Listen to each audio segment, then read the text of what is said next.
好来，乡亲啊，咱继续要来讲这个毒品的包装是一直咧升级换新。日前有一箱为美国加州寄来台湾的国际包裹，内底是放红鞋啊、衫裤甲10罐的牛奶粉。拍开这个牛奶罐，内底粉有牛奶味。问题是运费这么啊贵，竟然才寄10罐的牛奶粉，这不合理。关务署是起疑心。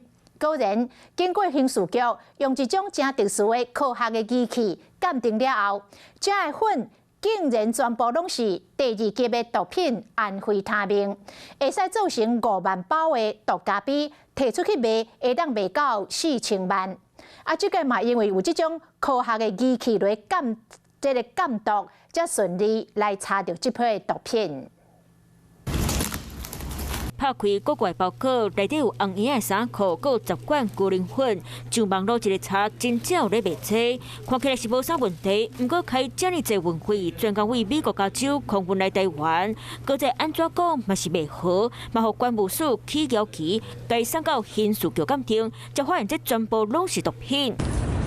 美色的粉看起来和牛奶粉同款，嘛因为底伫咧牛奶粉的管仔内底，闻起来佫有牛奶粉的味。不过一尾10.4公斤重的白色粉，全部拢是第2级的毒品，安非他命。高尚会当制造5万包的毒咖啡，市值一尾4000万。啊，或者了会生小的主嫌和姓陈的共犯，嘛全部拢互抓起来，叫伊涉嫌违反毒品危害防治条例，互压起来。法院嘛已经裁定压起来禁见，啊，这摆会互抓到，是因为有这台机器斗3工。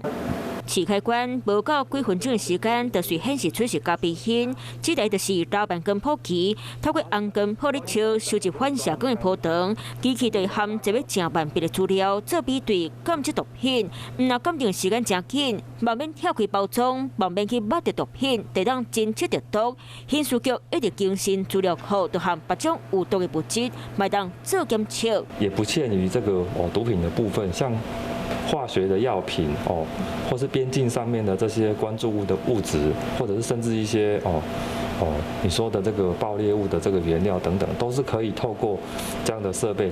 新型毒品罪刑事鉴定机器升级，得当伫咧第一线阻挡毒品。